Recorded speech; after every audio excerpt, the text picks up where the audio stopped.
Hi.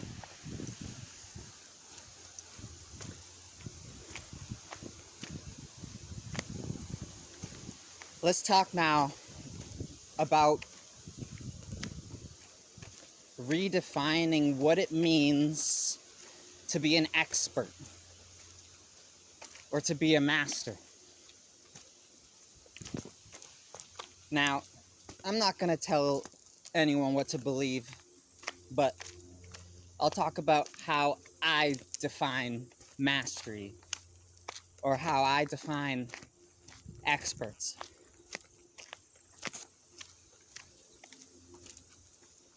Mastery is relative. Personally, I don't believe there's an end to mastery. There's just a relativity to this in terms of the integration of our experience. So, for example, if you have a problem with chronic pain, for example,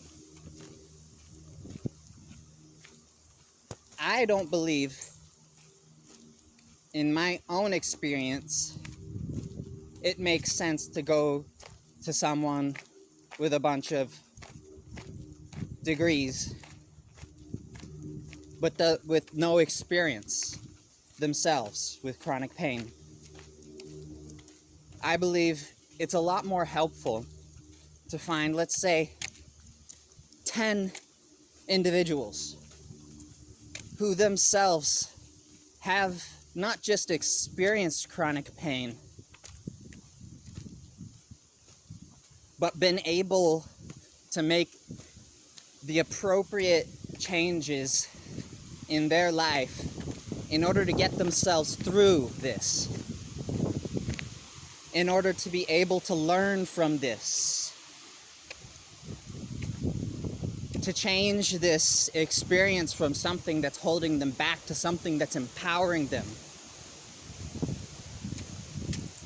And so if you are encountering a problem in your life, if I'm encountering a problem in my life, let's put it this way, then I'm going to look for others who have experienced and transmuted this problem in their own life. And it's not going to necessarily be the same for each individual. That's why it makes sense to find many people who have experienced and transmuted this problem, because they will all have transmuted it in a different way, very likely. 1 second.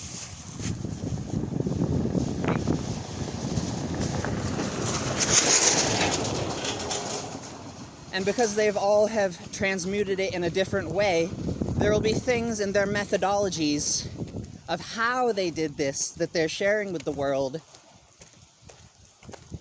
that will be in common between their methodologies. And these are things that one might be more likely to trust, may work for you. And also things that may differ in their methodologies. And what's important here is figuring out what works for you in your experience. And this, to me, this is how to apply the scientific process to your own life. This is true science. One cannot just hold on to the belief that something works, even if it's not working for you in your life. So this is where the awareness comes into play, where the meditation comes into play, where trying something, figuring out if it works for you, dropping it if it doesn't work, trying something new if it doesn't work.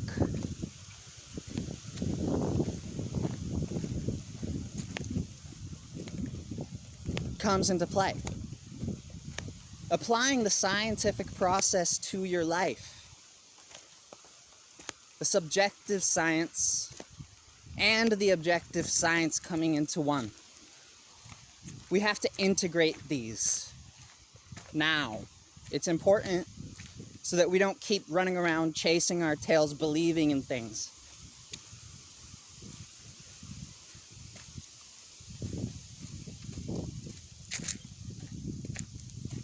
So we must learn now how to distinguish, how to choose our experts based on the experience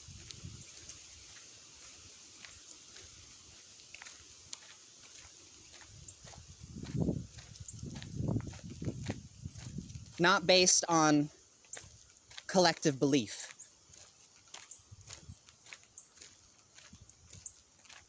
I hope you feel me.